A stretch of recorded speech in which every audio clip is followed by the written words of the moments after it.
수 없는 일이 벌어졌습니다. 미국의 100억 달러 갑부가 한국의 아파트를 보더니 이젠 미국 집은 줘도 안 갖는다며 손사래를 치고 있는데요. 과연 그녀에게는 무슨 일이 있었던 걸까요? 오늘의 사연 시작합니다. 영상 시작 전 구독과 좋아요는 제작에 큰 힘이 됩니다. 안녕하세요. 저는 뉴욕 맨해튼에서 부동산 컨설턴트로 일하고 있는 엘리자베스입니다. 저는 매일 아침 높게 솟은 마천루들을 바라보며 출근길에 오릅니다. 오늘도 여느 날과 다름없이 유리창 너머로 뉴욕의 스카이라인이 한눈에 들어오는 20층 사무실에 도착했어요. 책상에 앉아 오늘의 미팅 자료를 확인하는데 팀장 마이클이 커피 한 잔을 들고 다가왔습니다. 마이클은 오후에 있을 롱아일랜드 저택 방문 일정을 상기시켜 주었죠. 이번 클라이언트는 월스트리트의 유명한 투자자였고 우리 회사에게는 큰 계약이 될 수 있었으니까요. 저는 빅토리아의 롱아일랜드 대저택 사진들을 다시 한번 훑어보았습니다. 6,000제곱미터가 넘는 부지에 지어진 3층짜리 저택, 넓은 잔디밭과 올림픽 규모의 수영장, 그리고 6대의 차를 주차할 수 있는 차고까지. 이 모든 것을 보며 가슴 한편이 설레는 것을 느꼈어요. 언젠가는 저도 이런 집에서 살 수 있지 않을까 하는 작은 꿈이 피어올랐습니다. 점심시간 회사 근처 카페에서 절친한 친구 소피아를 만났어요. 소피아는 뉴욕대학교에서 경제학을 가르치는 교수입니다. 한국계 미국인인 소피아는 늘 예리한 생각으로 저에게 새로운 시각을 제시해주곤 했죠. 소피아가 롱아일랜드의 유명한 빅토리아의 저택 방문에 대해 물었을 때 저는 너무 기대된다고 말했어요. 그 집 사진만 봐도 숨이 막힐 정도로 아름다웠으니까요. 제 목소리에는 동경과 열망이 가득 담겨 있었습니다. 하지만 소피아의 표정이 미묘하게 변하는 것을 놓치지 않았어요. 소피아는 겉으로 보이는 화려함이 진짜 행복을 가져다 줄 거라고 생각하느냐고 물었죠. 그 질문에 잠시 생각에 잠겼습니다. 그동안 저는 부자들의 화려한 집과 생활을 동경하며 살아왔어요. 그들처럼 성공하기 위해 밤낮 없이 일했고 그들이 사는 동네의 작은 아파트를 간신히 마련했습니다. 그리고 매일 아침 창문 너머로 보이는 대저택들을 바라보며 꿈을 키웠죠. 저는 당연히 넓은 공간, 아름다운 정원, 프라이버시 같은 것들이 행복이라고 생각한다고 대답했어요. 소피아는 고개를 살짝 기울이며 의미심장한 미소를 지었습니다. 오늘 빅토리아의 저택을 방문하고 나서 다시 이야기해보자며 제가 보는 것보다 훨씬 더 복잡한 현실이 기다리고 있을 거라고 말했어요. 오후가 되어 저는 롱아일랜드로 향하는 차 안에서 소피아의 말을 곱씹어 보았습니다. 창밖으로 뉴욕의 번잡한 거리가 점점 뒤로 물러나고 울창한 나무들과 너른 잔디밭이 있는 고급 주택가가 나타나기 시작했어요. 마침내 빅토리아의 저택 앞에 도착했을 때 저는 입을 다물 수 없었습니다. 지금까지 본 어떤 집보다도 웅장하고 아름다웠기 때문이죠. 대문을 지나 긴 진입로를 따라 차를 몰고 가는 동안 저는 이곳에서 살게 될 미래의 제 모습을 상상해 보았어요. 넓은 잔디밭에서 파티를 열고 수영장에서 여유롭게 수영을 즐기고 커다란 주방에서 요리를 하는 모습. 이 모든 상상이 가슴을 설레게 했습니다. 저택 앞에 차를 세우자 하얀 원피스를 입은 빅토리아가 현관 계단에서 저를 맞이했어요. 40대 후반의 나이가 무색할 정도로 완벽하게 관리된 외모와 자신감 넘치는 태도가 인상적이었습니다. 빅토리아는 자부심이 가득한 목소리로 저를 반겼고 저는 고개를 끄덕이며 진심 어린 감탄을 표현했어요. 빅토리아는 만족스러운 미소를 지으며 저를 안으로 안내했습니다. 이렇게 저는 미국의 상류층 저택을 동경하며 첫 발을 내딛게 되었어요. 그때만 해도 저는 이 화려한 외관 뒤에 숨겨진 현실을 전혀 알지 못했습니다. 대리석으로 장식된 현관을 지나 안으로 들어서자 천장은 더욱 높아졌고 손으로 만든 듯한 샹들리에가 화려하게 빛나고 있었어요. 빅토리아는 자랑스러운 표정으로 저택 곳곳을 안내하기 시작했습니다. 빅토리아의 저택 구경은 마치 영화 속 한 장면 같았습니다. 30개가 넘는 방과 8개의 화장실, 3의 주방, 2의 수영장을 가진 이 집은 그야말로 작은 호텔 같았어요. 빅토리아는 자랑스러운 표정으로 저를 이끌었고 저는 메모장에 중요한 사항들을 기록해가며 그녀를 따라다녔습니다. 빅토리아는 집이 커야 진짜 부자라는 걸 증명할 수 있다고 이야기했어요. 그녀의 친구들 중에도 그녀보다 돈은 많지만 작은 집에 사는 사람들이 있는데 그들은 진정한 성공을 이루지 못했다고 생각한다고 했습니다. 빅토리아의 말에 저는 공손하게 미소를 지으며 고개를 끄덕였지만 저택 구경이 계속될수록 제 마음속에는 의문이 생겨났어요. 빅토리아가 자랑하는 넓은 잔디밭에는 2명의 정원사가 일하고 있었습니다. 그들은 더운 날씨에도 불구하고 땀을 흘리며 잔디를 깎고 물을 주고 잡초를 제거하고 있었죠. 저는 그 정원사들이 매일 오는지 물었어요. 빅토리아는 당연하다는 듯이 대답했습니다. 잔디는 매일 관리해야 하며 특히 여름에는 잔디가 하루에도 몇 센티미터씩 자란다고 했죠. 그녀의 동네 주택관리협회는 아주 엄격해서 잔디 길이가 7cm를 넘으면 바로 벌금을 부과한다고 했어요. 한 번은 $2,000 벌금을 낸 적도 있다고 했습니다. 제 눈이 커졌어요. $2,000라면 제 월세의 절반에 해당하는 금액이었습니다. 단지 잔디가 조금 길다는 이유만으로요. 저는 정원사 비용이 얼마나 드는지 물었고 빅토리아는 한 달에 $3,500 정도라고 대답했어요. 물론 특별한 행사가 있을 때는 추가 비용을 내야 한다고 했습니다. 지난달에는 손님 초대 파티 때문에 정원을 특별 관리했더니 $2,000가 더 나갔다고 했죠. 저는 숨을 깊게 들이마셨어요. 잔디 관리만으로 월 $5,000 이상이 든다니 제 상상을 초월하는 금액이었습니다. 거실에 도착하자 빅토리아는 대형 벽난로 앞에 서서 손을 흔들며 겨울에는 이 벽난로가 집 전체를 따뜻하게 해준다고 했어요. 물론 난방 시스템도 있지만 벽난로의 분위기는 정말 특별하다고 말했습니다. 저는 조심스럽게 난방비를 물었고 빅토리아의 얼굴이 살짝 찡그려졌어요. 그녀는 겨울에는 한 달에 $8,000 정도 난방비가 나온다고 대답했습니다. 그 집은 천장이 높고 공간이 넓다 보니 난방비가 많이 든다고 했죠. 하지만 그게 진정한 호화로움의 대가라고 말했어요. 제 머릿속에서는 계산기가 돌아가기 시작했습니다. 정원 관리비 $5,000, 난방비 $8,000. 이미 한 달에 $13,000가 기본으로 들어가고 있었어요. 그리고 아직 전기세, 수도세, 보안 시스템 비용, 청소 비용 등은 계산하지도 않은 상태였습니다. 빅토리아가 저를 수영장으로 안내했어요. 그 수영장은 항상 28도로 유지된다고 했습니다. 겨울에도 마찬가지라고 했죠. 손님이 언제 와도 수영을 즐길 수 있게 한다고 했어요. 저는 놀라서 겨울에도 수영장을 가열하는지 물었고 빅토리아는 당연하다는 듯이 대답했습니다. 호화로운 생활 방식은 타협할 수 없다고 말했어요. 저는 속으로 한숨을 쉬었습니다. 수영장 가열 비용도 엄청날 것이 뻔했죠. 둘째 수영장으로 가는 길에 정장을 입은 남자가 정원을 철저히 검사하고 있었어요. 그는 자로 잔디 길이를 측정하고 메모를 하고 있었습니다. 저는 그가 누구인지 물었고 빅토리아의 얼굴이 순간 굳었어요. 그는 주택관리협회 검사관이었습니다. 주택관리협회에서 매주 파견해서 모든 집의 외관을 검사한다고 했죠. 잔디 길이, 집 페인트 상태, 우편함 상태까지 체크하고 규정에 어긋나면 바로 벌금을 부과한다고 설명했어요. 검사관이 우리를 발견하고 손을 들어 인사했습니다. 빅토리아는 억지 미소를 지으며 손을 흔들었어요. 검사관은 오늘 검사 결과 잔디 북쪽 구역이 규정보다 1cm 정도 길다고 말했습니다. 내일까지 처리하지 않으면 벌금 $700가 부과된다고 했어요. 빅토리아의 미소가 굳었습니다.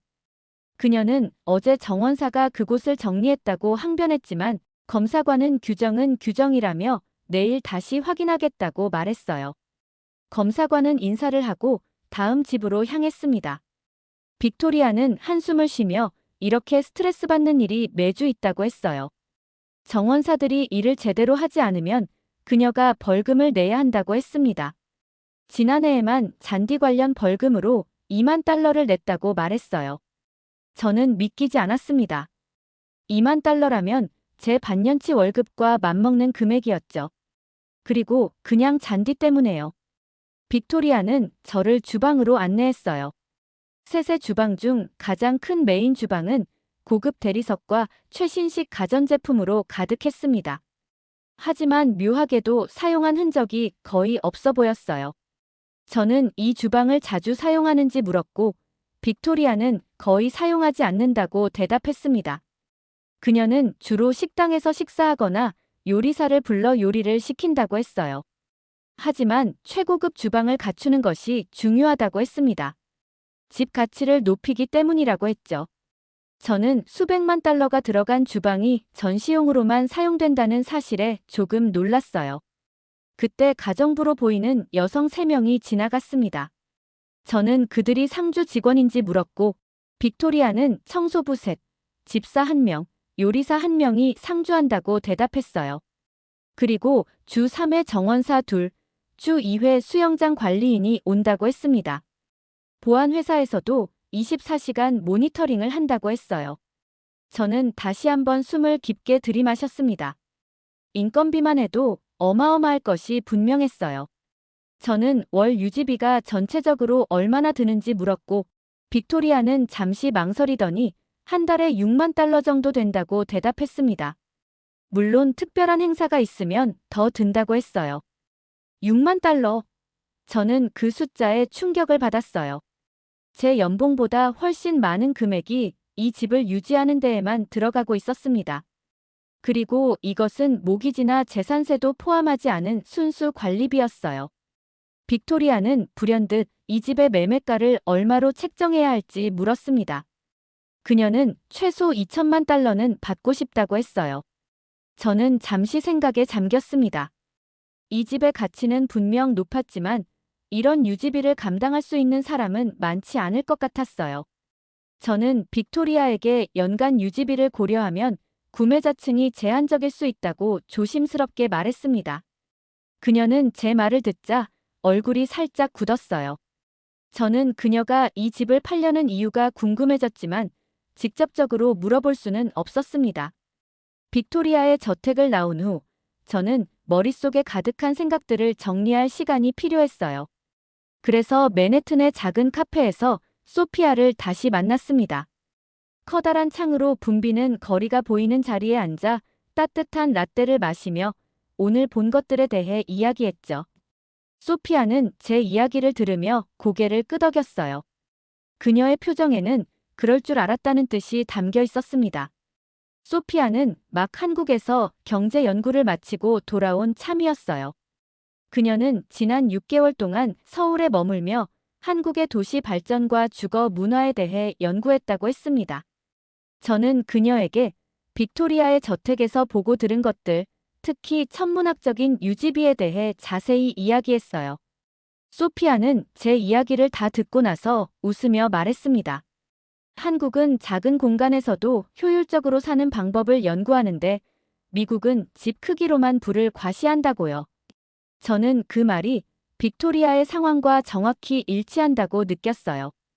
그녀의 거대한 저택은 사실상 과시용이었고 실제 생활에는 비효율적이었습니다. 소피아는 서울에서의 경험을 나누기 시작했어요. 그녀는 강남이라는 부촌에 있는 아파트에 머물렀다고 했습니다.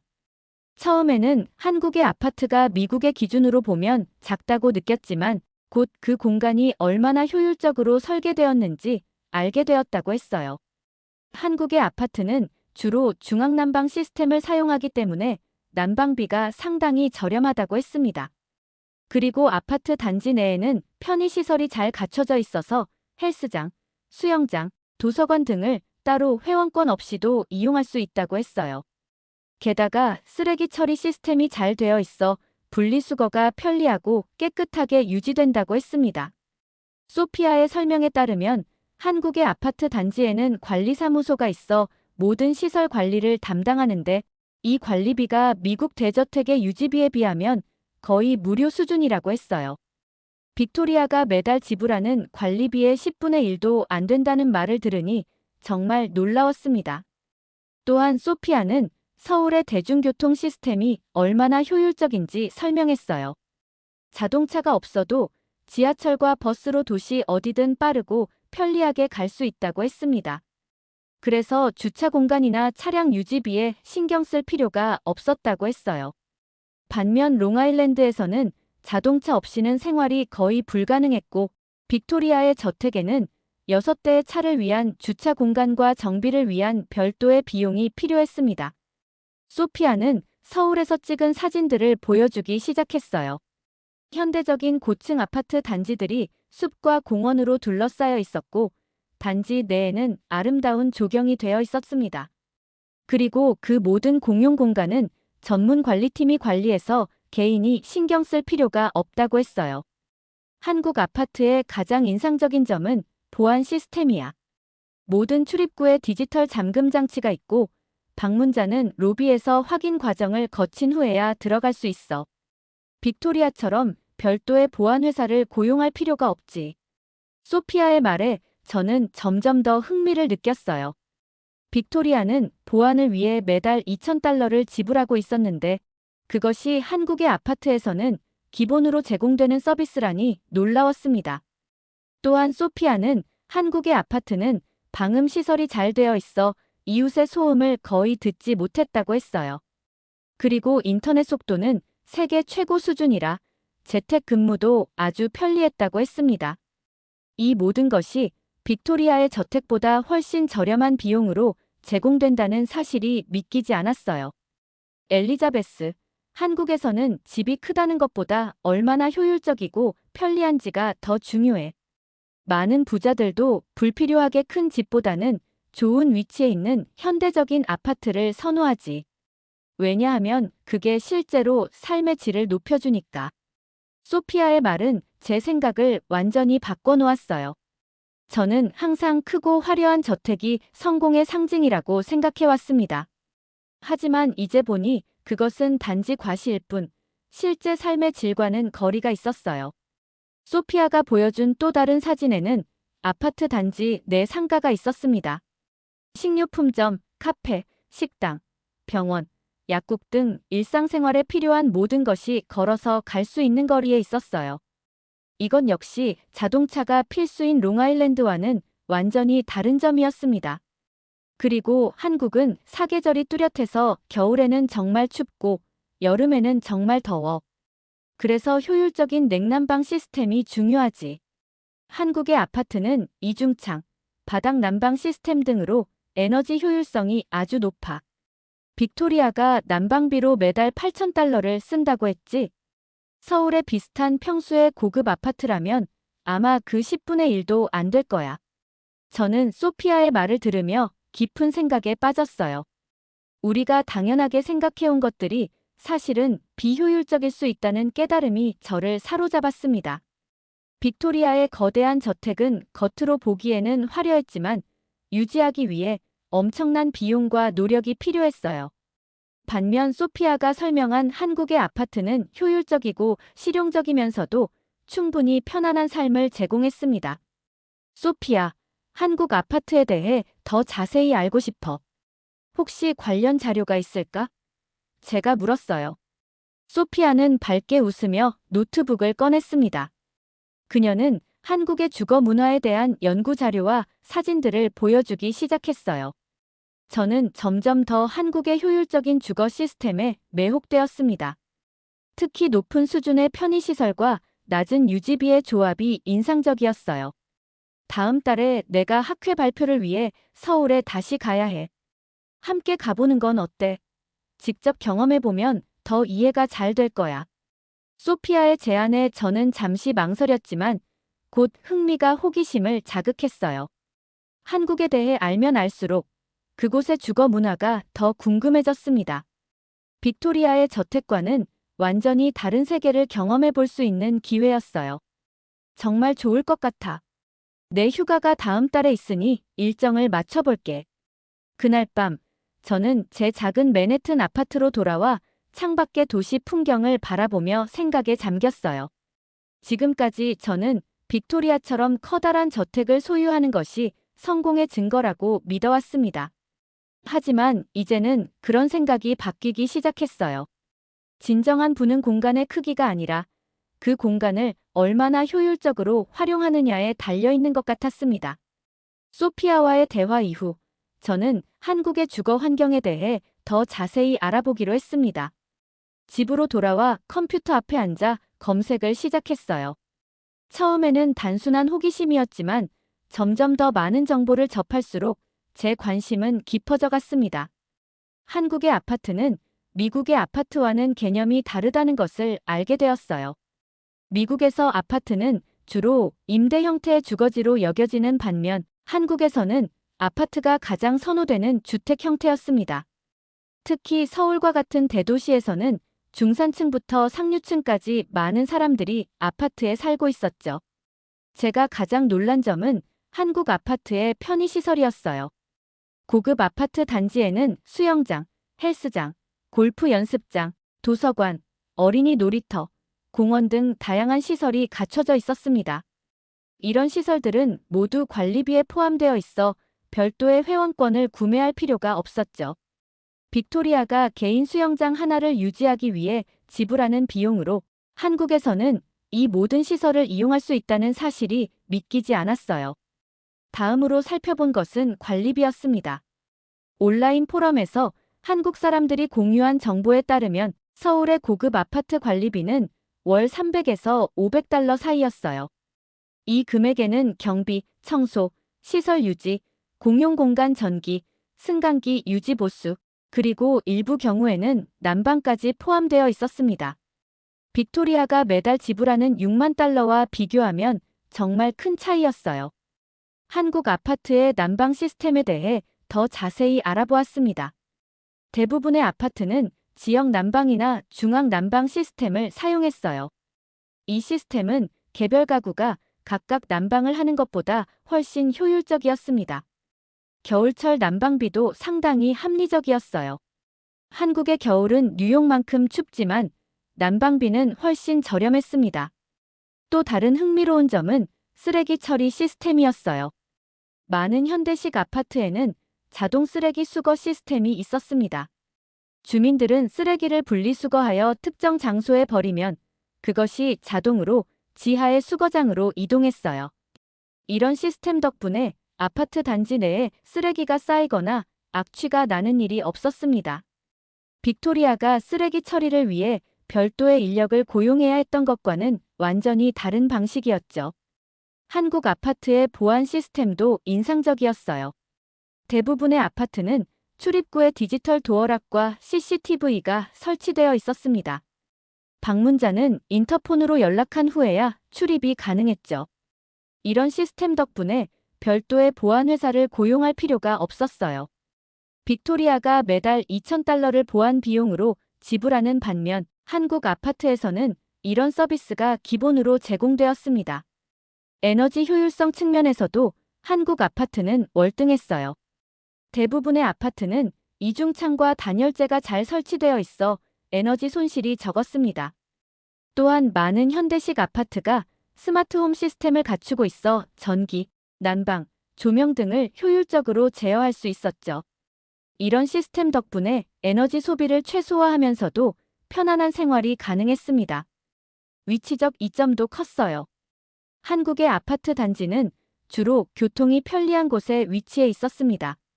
지하철역이나 버스 정류장이 가까워 자동차 없이도 쉽게 이동할 수 있었죠. 또한 많은 아파트 단지 내부나 인근에 상가가 조성되어 있어 식료품 쇼핑, 식사, 의료 서비스 등을 위해 멀리 갈 필요가 없었습니다. 이런 편리한 접근성은 빅토리아가 자동차 없이는 생활이 불가능한 롱아일랜드와는 완전히 다른 환경이었어요. 다음 날, 저는 소피아에게 제가 알아본 내용들에 대해 이야기했습니다. 그녀는 제 관심이 커진 것을 보며 미소를 지었어요. 내가 좀 더 자세한 정보를 줄게. 내 연구 자료에는 한국 아파트의 평면도와 관리비 내역이 자세히 나와 있어. 소피아는 자신의 연구 자료를 공유해 주었습니다. 그 자료에는 서울 강남의 한 고급 아파트의 관리비 내역이 포함되어 있었어요. 100평방미터 약 1000제곱피트 크기의 아파트 관리비는 월 $400였습니다. 이 금액에는 경비, 청소, 승강기 유지, 공용 전기, 수도, 난방 등이 모두 포함되어 있었어요. 빅토리아의 저택과 비교하면 정말 놀라운 차이였습니다. 또한 그 자료에는 아파트 단지의 편의시설 목록도 있었어요. 실내외 수영장, 헬스장, 사우나, 골프 연습장, 독서실, 어린이 놀이방, 게스트하우스 등 다양한 시설이 있었습니다. 이 모든 시설을 이용하는데 추가 비용이 들지 않았다는 점이 정말 인상적이었어요. 한국 아파트는 난방도 중앙관리라 효율적이고 쓰레기도 자동으로 처리돼 관리비도 미국 대저택에 비하면 거의 무료 수준이지. 그리고 이 모든 편의시설과 서비스를 생각하면 그 가치는 더욱 높아. 소피아의 말에 저는 깊이 공감했어요. 제가 지금까지 알아본 내용들이 모두 사실임을 확인할 수 있었습니다. 그리고 더 놀라운 사실은 이런 효율적인 주거 환경이 결코 삶의 질을 떨어뜨리지 않는다는 점이었어요. 오히려 더 편리하고 안락한 생활을 가능하게 했습니다. 한국의 아파트 단지는 마치 작은 도시 같아. 필요한 모든 것이 단지 내에 있거나 가까이 있어서 시간을 절약할 수 있고 교통체증에 시달릴 필요도 없지. 그리고 이웃들과의 거리도 적당히 유지하면서 공동체 의식을 가질 수 있어. 소피아의 설명을 들으며 저는 미국과 한국의 주거 문화의 근본적인 차이를 이해하기 시작했어요. 미국에서는 넓은 공간과 독립성을 중시하는 반면 한국에서는 효율성과 편의성을 더 중요시하는 것 같았습니다. 그리고 놀랍게도 효율성을 추구하는 한국의 방식이 실제로 더 높은 삶의 질을 제공할 수 있다는 사실을 깨달았어요. 그런데 한국의 아파트는 얼마나 하는데? 제가 호기심에 물었습니다. 서울 강남의 고급 아파트는 꽤 비싸. 100평방미터짜리 아파트가 100만에서 200만 달러 정도 해. 하지만 빅토리아의 저택처럼 2천만 달러까지 가지는 않아. 그리고 유지비를 생각하면 훨씬 경제적이지. 200만 달러라면 결코 적은 금액은 아니었지만 빅토리아의 저택 가격과 비교하면 훨씬 합리적이었어요. 게다가 한국 아파트의 월 관리비는 빅토리아가 지불하는 금액의 100분의 1 수준이었습니다. 장기적으로 보면 그 차이는 더욱 커질 것이 분명했죠. 소피아와 헤어진 후 저는 계속해서 한국의 주거 환경에 대해 생각했어요. 특히 빅토리아가 자신의 저택을 유지하기 위해 매달 지불하는 엄청난 금액이 계속 머릿속에 맴돌았습니다. 그 돈으로 한국에서는 얼마나 더 풍요롭고 편안한 생활을 할 수 있을지 상상해 보았어요. 돌이켜보면 저는 항상 넓은 집에 사는 것이 성공의 상징이라고 믿어왔습니다. 하지만 이제는 그런 생각이 바뀌기 시작했어요. 진정한 부는 불필요하게 큰 공간을 소유하는 것이 아니라 효율적이고 편리한 환경에서 여유롭게 생활하는 것일 수도 있다는 생각이 들었습니다. 그날 밤, 저는 소피아의 제안을 진지하게 고민했어요.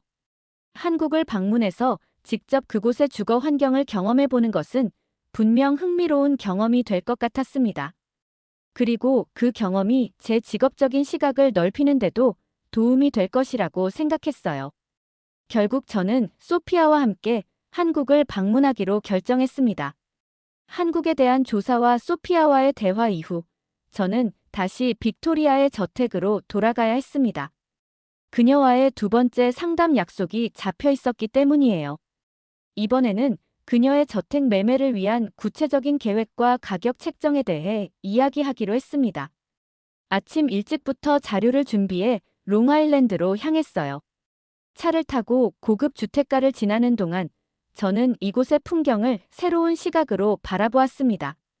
예전에는 이 화려한 저택들이 부와 성공의 상징으로 보였지만 이제는 그 뒤에 숨겨진 엄청난 유지비와 비효율성이 보였어요.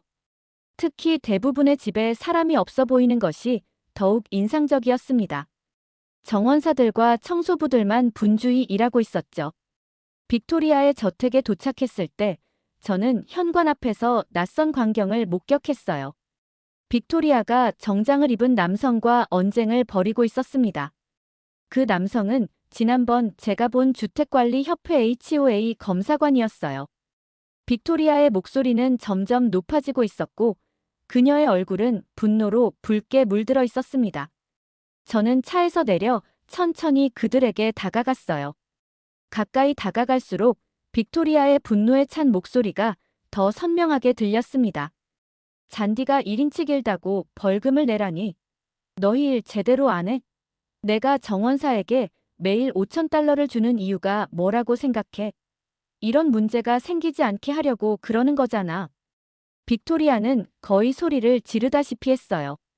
그녀의 손에는 종이 한 장이 들려 있었는데 아마도 벌금 고지서인 것 같았습니다. 검사관은 침착하게 대응하려고 노력했지만 그의 얼굴에는 불편한 기색이 역력했어요. 빅토리아 부인, 이건 규정입니다. 모든 주민에게 동일하게 적용되는 규칙이에요. 잔디가 협회에서 정한 기준보다 길면 벌금이 부과될 수밖에 없습니다. 규정. 내가 매년 협회비로 2만 달러를 내는데 그 돈으로 뭘 하는지 알고 싶네. 내 돈으로 너희 월급이 나가는 거 알아? 내가 협회 이사회에 이 문제를 제기할 거야. 내 직업이 위험해질 수도 있어. 빅토리아의 위협적인 태도에 검사관의 얼굴이 창백해졌어요.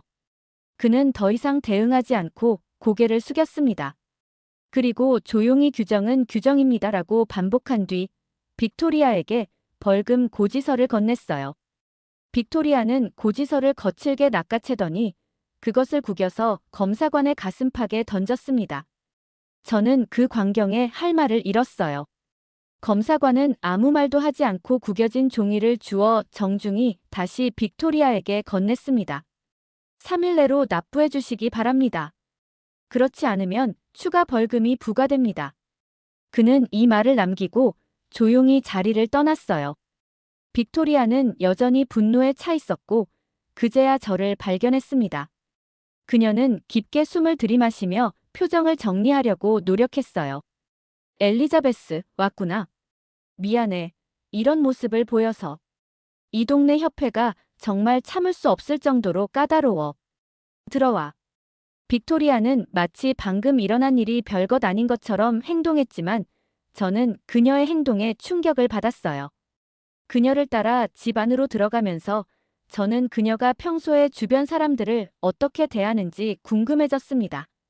거실에 도착해서 빅토리아는 메이드를 불러 커피를 가져오게 했어요. 그녀의 메이드에 대한 태도도 검사관을 대하는 것과 크게 다르지 않았습니다. 명령조의 말투와 참을성 없는 제스처로 지시를 내렸죠. 메이드는 빠르게 고개를 숙이고 주방으로 향했어요. 이 사람들이 얼마나 무능한지 몰라. 내가 매일 확인하고 지시하지 않으면 아무것도 제대로 안 돼. 정원사들도 마찬가지야. 내가 매일 감시하지 않으면 대충 일하고 가버려. 빅토리아의 말에 저는 적당히 고개를 끄덕였지만 속으로는 불편함을 느꼈어요. 그녀가 말하는 무능한 사람들은 모두 그녀의 화려한 생활을 위해 열심히 일하는 사람들이었습니다. 그리고 그들 없이는 그녀의 저택이 제대로 유지될 수 없을 거예요. 커피가 도착하고 우리는 본격적으로 저택 매매에 대한 이야기를 시작했습니다. 저는 준비해온 자료를 보여주며 현재 시장 상황과 예상 매매가에 대해 설명했어요. 현재 롱아일랜드의 고급 저택 시장은 다소 침체되어 있습니다. 특히 유지비가 높은 대형 저택은 구매자를 찾기가 쉽지 않아요. 저희 분석에 따르면 이 저택의 적정 가격은 1,500만 달러에서 1,600만 달러 사이가 될 것 같습니다. 제 말을 들은 빅토리아의 표정이 순간 굳었어요. 그녀는 커피잔을 탁자에 3개 내려놓았습니다. 말도 안 돼. 이 집은 최소 2천만 달러는 받아야 해. 내가 구입할 때 1,800만 달러였고 그 이후로 리모델링에 수백만 달러를 투자했어. 손해보고 팔 순 없어. 저는 침착하게 시장 상황을 더 설명하려고 했지만 빅토리아는 제 말을 듣지 않았어요. 그녀는 갑자기 자리에서 일어나 창가로 걸어갔습니다. 저기 보이는 윌리엄스 부부네 집. 지난달에 2,200만 달러에 팔렸어. 우리 집이 그 집보다 작을 것도 없고 시설도 더 좋아. 최소한 그 정도는 받아야지. 저는 한숨을 쉬었어요. 윌리엄스 부부의 집은 상황이 달랐습니다. 그 집은 더 현대적인 설계와 에너지 효율적인 시스템을 갖추고 있었고 유지비도 상대적으로 적게 들었어요. 하지만 빅토리아는 그런 세부 사항에는 관심이 없는 것 같았습니다. 우리의 대화가 계속되는 동안 메이드가 다시 나타나 빅토리아에게 무언가를 말했어요. 아마도 중요한 전화가 온 것 같았습니다. 빅토리아는 짜증스러운 표정으로 메이드에게 소리쳤어요. 내가 지금 회의 중이라고 몇 번이나 말했어. 모든 전화는 나중에 받겠다고 했잖아. 메이드는 당황한 표정으로 말했습니다. 하지만 빅토리아 부인, 은행에서 온 중요한 전화라고 해서요. 내가 언제 전화 받겠다고 했어? 나중에. 당장 나가. 메이드는 재빨리 고개를 숙이고 방을 나갔어요. 빅토리아는 짜증스러운 표정으로 저에게 말했습니다. 정말 미안해. 요즘 직원들이 기본적인 지시도 이해하지 못해서 힘들어. 저는 공손하게 미소를 지었지만 속으로는 불편함이 점점 커졌어요. 빅토리아의 행동은 단순히 까다로운 고용주의 모습을 넘어 주변 사람들을 무시하고 함부로 대하는 것처럼 보였습니다. 상담이 거의 끝나갈 무렵 정원사 한 명이 현관벨을 눌렀어요. 그는 방금 전 빅토리아가 문제 삼았던 잔디 부분을 정리했다고 보고하러 온 것 같았습니다. 빅토리아는 그를 현관에서 만났고 저는 거실에서 그들의 대화를 들을 수 있었어요. 부인, 북쪽 잔디밭을 다시 정리했습니다. 이제 규정에 맞게 되었을 겁니다. 벌써? 왜 처음부터 제대로 하지 않았어? 내가 벌금까지 물었잖아. 그 700달러는 내 급여에서 차감할 거야. 정원사의 얼굴이 창백해졌어요. 하지만 부인, 어제 비가 많이 와서 잔디가 더 빨리 자란 겁니다. 저희가 어떻게 할 수 있는 일이 아니었어요. 변명 말고. 내 일을 제대로 못했으니 책임을 져야지. 내일부터는 아침 일찍 와서 잔디를 2번 확인해. 그리고 이번 주 급여는 잊어버려. 저는 그 대화를 듣고 충격을 받았어요. 700달러의 벌금 때문에 정원사의 일주일 급여를 모두 삭감한다니 너무 가혹한 처사였습니다. 게다가 비가 온 후 잔디가 빨리 자라는 것은 자연현상이었고 정원사의 잘못이 아니었어요. 빅토리아의 저택에서 벌어진 불편한 상황들을 목격한 후 저는 그녀의 집 판매를 위한 구체적인 마케팅 계획을 세워야 했습니다. 우리 회사의 규모와 명성을 고려할 때 저는 국제적인 바이어들에게도 이 저택을 소개해 볼 필요가 있다고 판단했어요. 특히 최근 몇 년간 미국 부동산에 관심을 보이는 아시아 부자들이 늘고 있었기 때문입니다. 마침 우리 회사에는 한국의 대기업 임원인 김민준 씨가 뉴욕 방문 일정 중에 고급 주택 구매 상담을 예약해 두었어요. 그는 약 2천만 달러 예산으로 뉴욕 근교의 고급 주택을 찾고 있었습니다. 빅토리아의 저택이 딱 그 가격대에 맞았기 때문에 저는 그에게 이 저택을 보여주기로 했죠. 김민준 씨와의 약속 날짜가 다가왔고 저는 빅토리아에게 이 잠재적 구매자에 대해 알렸어요. 그녀는 아시아인 구매자의 방문에 약간 의아해하는 듯했지만 그가 대기업 임원이라는 사실에 흥미를 보였습니다. 특히 그의 예산이 2천만 달러라는 점이 그녀의 마음에 들었던 것 같아요. 약속 당일 저는 김민준 씨를 공항에서 픽업했습니다. 그는 키가 크고 세련된 정장 차림의 40대 중반 남성이었어요. 그의 영어는 거의 완벽했고 미국 문화에 대한 이해도 깊었습니다. 차 안에서 우리는 뉴욕의 부동산 시장과 롱아일랜드의 고급 주택가에 대해 이야기를 나눴어요. 김민준 씨는 서울 강남에 살고 있다고 했습니다. 그곳의 고급 아파트에 대해 이야기할 때 그의 눈이 반짝였어요. 그는 자신의 아파트가 모든 현대적 편의시설을 갖추고 있으며 관리가 매우 편리하다고 자랑했습니다. 저는 소피아에게 들은 한국 아파트의 특징들이 생각나 흥미롭게 그의 이야기를 들었어요. 빅토리아의 저택에 도착했을 때 그녀는 현관에서 우리를 맞이했습니다. 평소보다 더 화려한 차림으로 꾸민 그녀는 김민준 씨에게 공손하게 인사했어요. 하지만 그녀의 눈빛에서 약간의 거만함이 느껴졌습니다.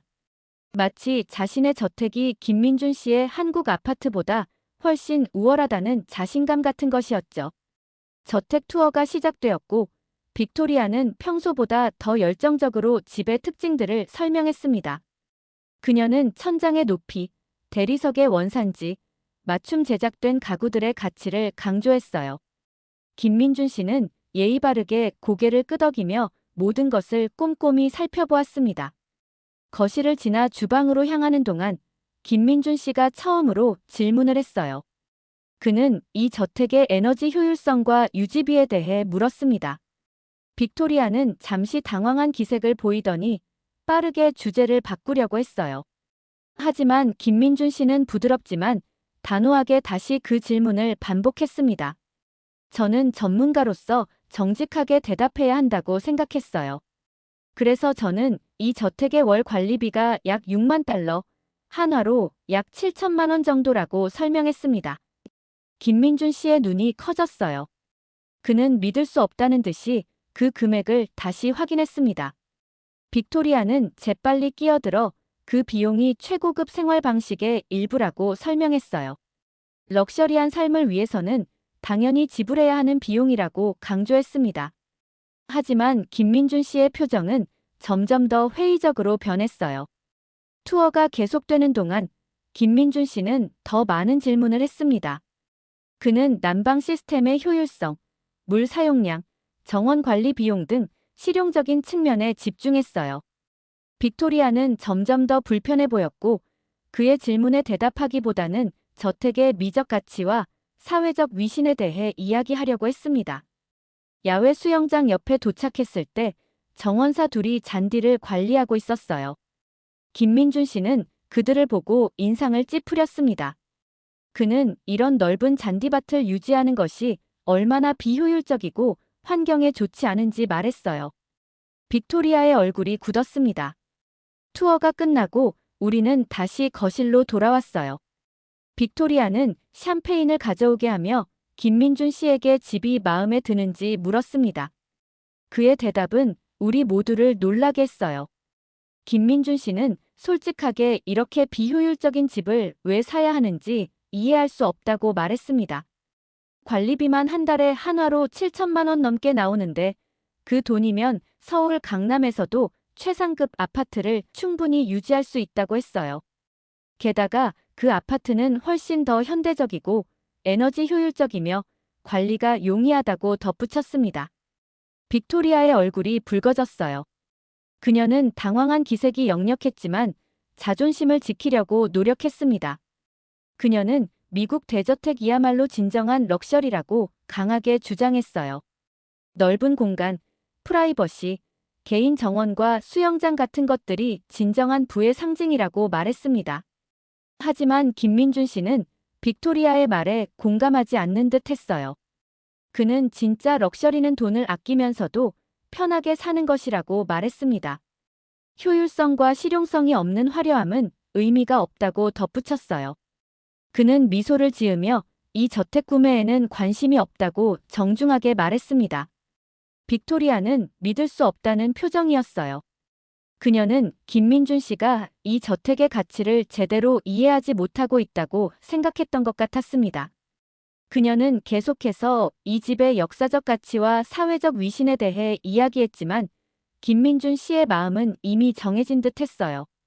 결국 김민준 씨는 정중하게 자리를 떴습니다. 그는 나가면서 저에게 더 효율적이고 현대적인 주택이 있다면 연락해달라고 말했어요. 빅토리아는 현관에 서서 그가 떠나는 모습을 지켜보았습니다. 그녀의 표정에는 당혹감과 분노가 섞여 있었어요.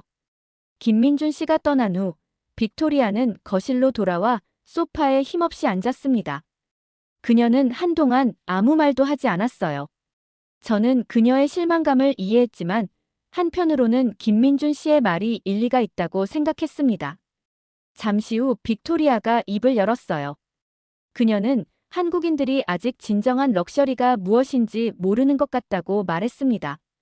하지만 그녀의 목소리에는 예전의 자신감이 사라져 있었어요. 마치 자기 자신을 설득하려는 것처럼 들렸습니다. 저는 조심스럽게 김민준 씨의 관점에도 가치가 있다고 말했어요. 현대 사회에서는 많은 부자들이 과시적인 소비보다 효율성과 실용성을 더 중요시하는 경향이 있다고 설명했습니다. 특히 한국과 같은 나라에서는 공간 활용과 에너지 효율성이 중요한 가치로 여겨진다고 덧붙였어요. 빅토리아는 제 말을 들으며 점점 더 불안해 보였습니다. 그녀는 자신의 저택이 팔리지 않을까봐 걱정하기 시작했어요. 이런 큰 저택을 유지하는 비용이 그녀에게도 부담이 되고 있다는 것을 처음으로 인정했습니다.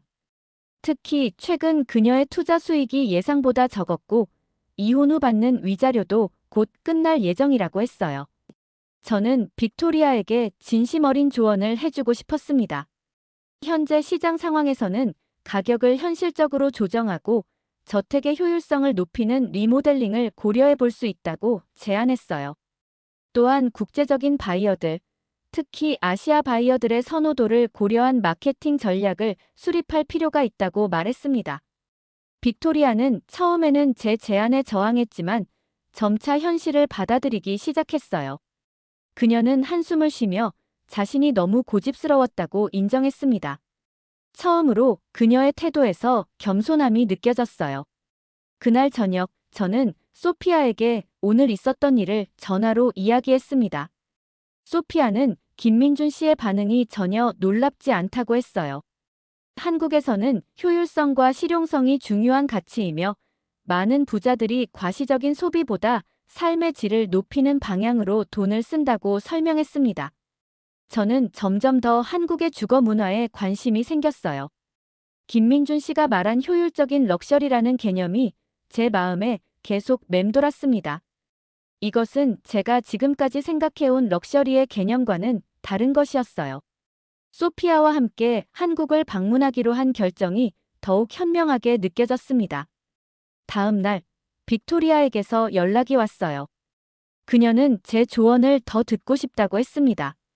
저는 그녀의 저택을 방문하기로 약속했어요.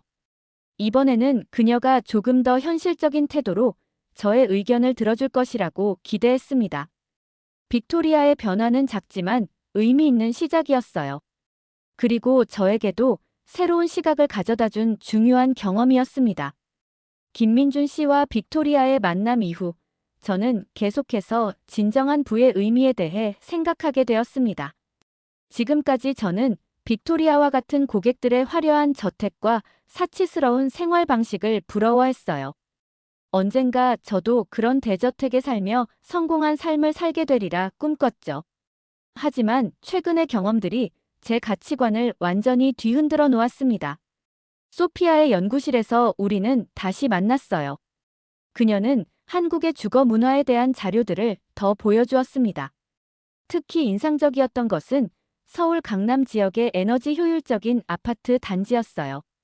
그곳은 첨단 기술로 무장하고 있으면서도 주민들의 삶의 질을 최우선으로 고려한 설계였습니다. 한국에서는 부의 과시가 아니라 실질적인 삶의 질 향상에 초점을 맞추는 경향이 있어 공간은 작을지 몰라도 그 안에서의 삶은 훨씬 풍요롭고 편리하지. 소피아의 말은 제 마음에 깊이 와닿았어요. 저는 빅토리아의 저택을 떠올렸습니다. 겉으로는 화려했지만 그 안에서의 삶은 결코 편안해 보이지 않았어요. 끊임없는 관리와 유지, 그리고 사회적 위신을 지키기 위한 스트레스. 그것이 과연 진정한 행복일까요? 제 아파트로 돌아오는 길에 저는 뉴욕의 거리를 새로운 시각으로 바라보았습니다. 화려한 고층 빌딩들 사이에서 바쁘게 움직이는 사람들. 모두가 더 많은 것을 소유하기 위해, 더 큰 집을 가지기 위해 달리고 있었어요. 하지만 그들은 정작 그 안에서 보내는 시간은 거의 없었습니다. 저는 제 작은 아파트에 도착해 처음으로 그곳을 감사한 마음으로 바라보았어요. 비록 크진 않지만 제게 필요한 모든 것이 있었습니다. 관리하기 쉽고 출퇴근이 편리하며 에너지 효율적이었죠. 지금까지 저는 이곳을 임시 거처로만 여겼지만 이제는 다른 생각이 들었어요. 다음 날, 저는 빅토리아를 다시 만났습니다. 그녀는 예전보다 훨씬 수용적인 태도로 변해 있었어요. 김민준 씨의 거절 이후 그녀는 자신의 저택이 가진 문제점들을 더 현실적으로 바라보기 시작했습니다. 엘리자베스, 솔직히 이 저택을 유지하는 게 너무 힘들어. 매달 나가는 돈이 너무 많고 끊임없이 뭔가를 고치고 관리해야 해. 때로는 이 모든 게 무의미하게 느껴져. 빅토리아의 고백에 저는 깊이 공감했어요. 그녀가 지금까지 유지해온 화려한 외관 뒤에는 엄청난 스트레스와 불안이 숨겨져 있었던 거죠. 저는 그녀에게 진심 어린 조언을 해주었습니다. 더 작고 관리하기 쉬운 집으로 이사하는 것이 오히려 그녀의 삶의 질을 높여줄 수 있다고요. 그날 밤, 저는 소피아에게 전화해서 한국 방문 계획을 확정했어요. 저는 한국의 효율적인 주거 문화를 직접 경험해보고 싶었습니다. 그리고 그 경험이 제 직업적 시각을 넓혀줄 뿐만 아니라 개인적인 삶의 방향도 제고하게 해줄 것이라고 생각했어요. 제가 깨달은 것은 진정한 불안 단순히 돈이나 큰 집이 아니라 삶의 질이라는 것이었습니다. 효율적인 공간에서 스트레스 없이 편안하게 살며 정말 가치 있는 것들에 시간과 에너지를 쏟는 것. 그것이 진정한 럭셔리라고 느꼈어요. 이제 저는 제 삶의 우선순위를 다시 설정하기 시작했습니다. 더 이상 빅토리아와 같은 화려한 저택을 소유하는 것이 목표가 아니었어요. 대신 효율적이고 지속 가능한 방식으로 제 삶의 질을 높이는 것에 초점을 맞추었습니다. 그리고 이런 새로운 관점이 제 직업에도 긍정적인 영향을 미칠 것이라 확신했어요. 빅토리아의 저택은 결국 시장에 나온 지 6개월이 지나도록 팔리지 않았습니다. 처음에 그녀는 2천만 달러를 고집했지만 점차 가격을 낮추어 1,600만 달러까지 내렸어요. 그럼에도 구매자는 나타나지 않았죠. 대부분의 잠재적 구매자들은 김민준 씨와 같은 반응을 보였습니다. 저택의 아름다움에는 감탄했지만 유지비를 듣고 나면 관심을 잃었어요. 빅토리아의 상황은 점점 악화되었습니다. 그녀는 투자 손실과 이혼 소송으로 재정적 어려움을 겪고 있었고 매달 6만 달러의 유지비는 그녀에게 큰 부담이 되었죠. 결국 그녀는 직원들의 수를 줄이고 일부 시설 사용을 중단하는 등의 조치를 취했어요. 하지만 그런 변화는 오히려 저택의 가치를 떨어뜨렸습니다. 그녀가 마지막으로 저에게 연락했을 때 그녀의 목소리에는 절망감이 묻어 있었어요. 더 이상 이 저택을 유지할 수 없으니 어떤 가격에라도 팔고 싶다고 했습니다. 제가 볼 때 그녀는 완전히 지쳐 보였지만 그녀는 끝내 괜찮다고 손사래를 치며 제 걱정을 물리쳤어요. 한편 저는 소피아와 함께 한국 방문을 준비하고 있었습니다. 한국의 주거 환경에 대한 연구 프로젝트의 일환으로 저는 서울의 다양한 아파트 단지를 방문할 예정이었어요. 특히 강남 지역의 고급 아파트와 새롭게 개발된 스마트 아파트 단지들이 제 관심을 끌었습니다. 서울에 도착한 첫날부터 저는 그 도시의 효율성에 놀랐어요.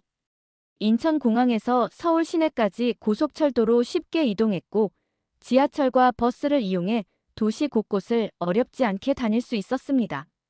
소피아가 말했던 것처럼 자동차 없이도 생활하는데 전혀 불편함이 없었어요.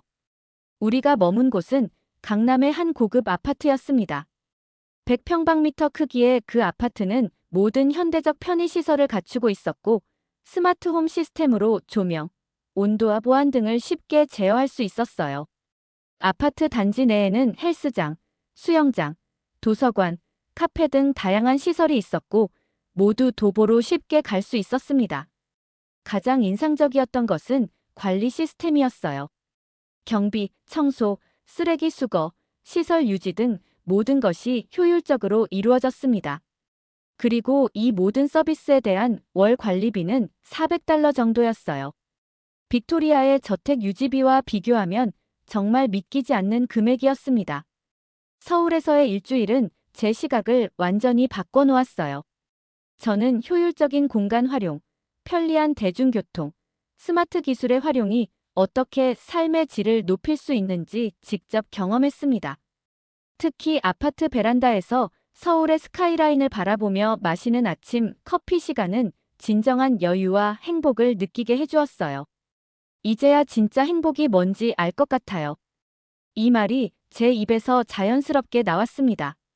소피아는 미소를 지으며 고개를 끄덕였어요. 그녀는 제가 이런 깨달음을 얻을 것이라 예상했던 것 같았습니다. 한국에서 돌아온 후 저는 우리 회사에 새로운 제안을 했어요. 미국에도 한국식 고효율 아파트 모델을 도입해보자는 것이었습니다. 처음에는 회의적인 반응이 많았지만 제가 수집한 데이터와 경험을 공유하자 점차 관심을 보이기 시작했어요. 특히 유지비 절감과 에너지 효율성 측면에서 큰 장점이 있다는 점이 설득력 있게 다가왔습니다. 빅토리아의 저택은 결국 1,200만 달러에 팔렸어요. 그녀가 원했던 가격보다 훨씬 낮은 금액이었지만 그녀에게는 해방이었을 겁니다. 그녀는 뉴욕 시내의 현대적인 콘도로 이사했고 저는 가끔 그녀와 연락을 주고받았어요. 놀랍게도 그녀는 더 작은 공간에서의 삶이 생각보다 훨씬 편안하다고 말했습니다. 저 또한 변화를 결심했어요. 더 이상 대저택을 소유하는 꿈을 좇지 않기로 했습니다. 대신 제 현재 아파트를 스마트홈 시스템으로 업그레이드하고 공간을 더 효율적으로 활용하는 방법을 연구했어요. 그리고 남는 자금은 여행과 경험, 그리고 지속 가능한 투자에 사용하기로 했습니다. 한국에서의 경험은 제 삶의 방향을 바꾸어 놓았어요. 진정한 부는 소유한 것의 크기가 아니라 그것이 삶의 질에 얼마나 기여하는지에 있다는 사실을 깨달았습니다. 이제 저는 제 고객들에게도 이런 관점을 공유하며 그들이 정말로 필요한 것이 무엇인지 생각해 보도록 돕고 있어요. 한국에서 돌아온 지 석 달이 지났습니다. 놀랍게도 저의 한국 경험담은 회사 내에서 큰 관심을 끌었어요. 동료들뿐만 아니라 많은 고객들도 한국의 효율적인 주거 시스템에 대해 더 알고 싶어 했습니다. 특히 유지비 부담에 지친 부유층 고객들 사이에서 관심이 높았어요. 월스트리트에서 일하는 제 고객 마이클은 뉴욕 교외의 대저택 관리에 지쳐 있었습니다. 그는 제가 보여준 한국 아파트 자료를 보고 깊은 인상을 받았어요. 매일 2시간씩 출퇴근하고 주말마다 집 관리에 시간을 쏟는 대신 도심 가까이에서 효율적으로 살 수 있다는 점이 그를 사로잡았습니다. 실리콘밸리의 기술 기업 CEO들 사이에서도 한국식 스마트 아파트에 대한 이야기가 퍼지기 시작했어요. 그들은 첨단 기술과 효율성의 가치를 두는 사람들이었기에 한국의 접근 방식에 자연스레 끌렸습니다. 몇몇 기업가들은 미국에 이런 모델을 도입하는 데 관심을 보이기 시작했어요. 소피아와 저는 한국의 주거 문화에 대한 연구 결과를 바탕으로 책을 집필하기 시작했습니다. 효율적 럭셔리 한국에서 배우는 현명한 생활이라는 제목의 이 책은 출판사로부터 좋은 반응을 얻었어요. 저는 점점 더 큰 꿈을 꾸기 시작했습니다. 단순히 부동산을 판매하는 것이 아니라 미국의 주거 문화 자체를 변화시키는 데 기여하고 싶었어요. 에너지 효율적이고 관리가 용이하며 공동체 중심적인 주거 공간을 만드는 데 참여하고 싶었습니다. 이제 미국도 변해야 할 때야. 이 말은 이제 제 일상적인 대화에 자주 등장하게 되었어요. 저는 제 경험을 토대로 미국 주거 환경의 새로운 가능성을 제시하는 컨설턴트로 변모하고 있었습니다. 빅토리아와 같은 과거의 클라이언트들이 겪었던 어려움을 다른 이들이 반복하지 않도록 돕고 싶었어요. 한국에서의 경험은 제게 단순한 여행이 아닌 삶을 바라보는 새로운 렌즈를 선물해 주었습니다. 그리고 이제 저는 그 렌즈를 통해 더 나은 미래를 그려나가고 있어요. 진정한 부는 소유가 아닌 균형 잡힌 삶에 있다는 깨달음과 함께요.